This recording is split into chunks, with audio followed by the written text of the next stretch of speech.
Tarik Torgeddon.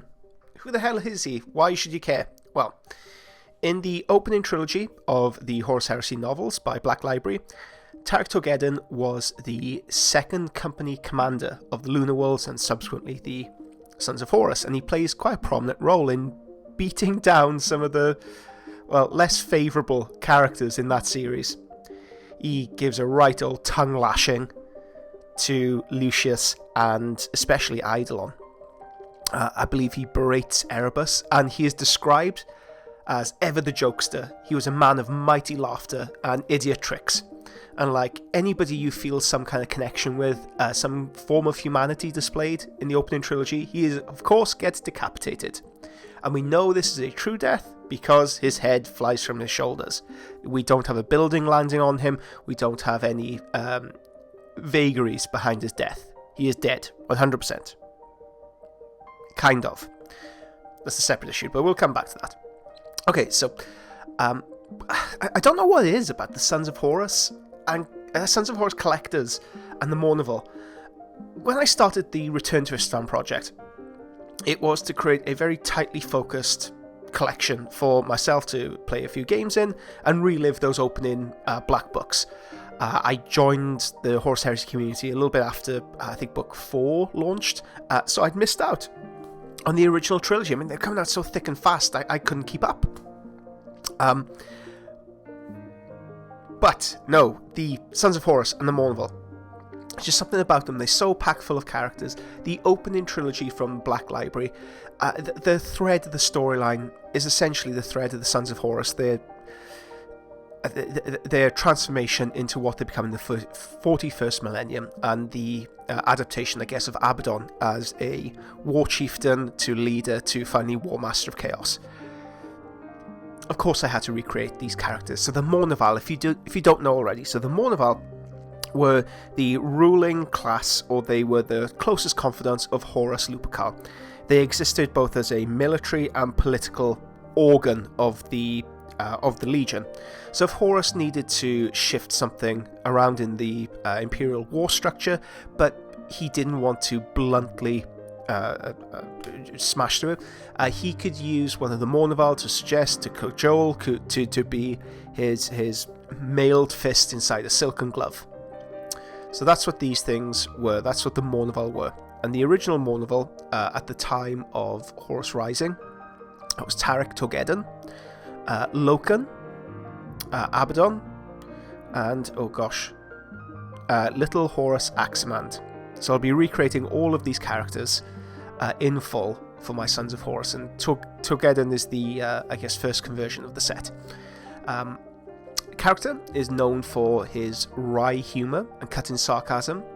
He's an effective leader, and he prosecuted the crusade relentlessly at the head of the Premier Legion, the number one Legion, the ones with the most victories, the ones with the best Primarch, the guys with the mansplaining Legion. So the miniature itself, it's set at the end of Isstvan 3. The armour's a little bit brutalised, the armour's a little bit darker in places to show the wear and tear. I can imagine he's taken his helmet off because there's some form of malfunction to it. I wanted a very I feel like I parrot myself here, a gritty, realistic paint job with this character. The armour isn't fresh, it's been used, it's been in the mire, the muck, it's been fighting off what he thought were his brothers for months on end at this point in time. Such a sad end for such a pivotal character in the Legion.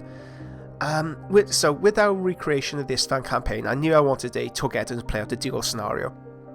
This miniature was thrown together thanks to my extensive bits box collection. So hoarding isn't a mental condition, kids. It's useful to keep bits for later use. So the miniature consists of Raldoron's body, a Blood Angel Praetor shoulder pads. We have Abaddon's 30k sword, Garrow's power generator and cloak, Lugfoot Huron's head from Forge World, a Palatine blade helmet. The right hand is from the Chieftain set, so you could buy a Sons of Horus command set with a character and axe, he's bald-headed, and a character with a banner. So this is the one with the axe. That's the right hand. The left hand is from the Blood Angel Praetor with a resculpted hand and a fully sculpted cloak using a tutorial that you can find on the Patreon/Little Legend Studio.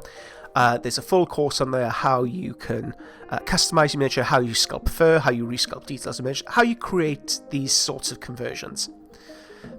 The armor was painted in the classic Suns color scheme, developed to mimic the artwork found in the Black Books. And again, tutorial can be found in the Patreon, specifically the Masterclass series, which are fully linked in littlelegendstudio.com.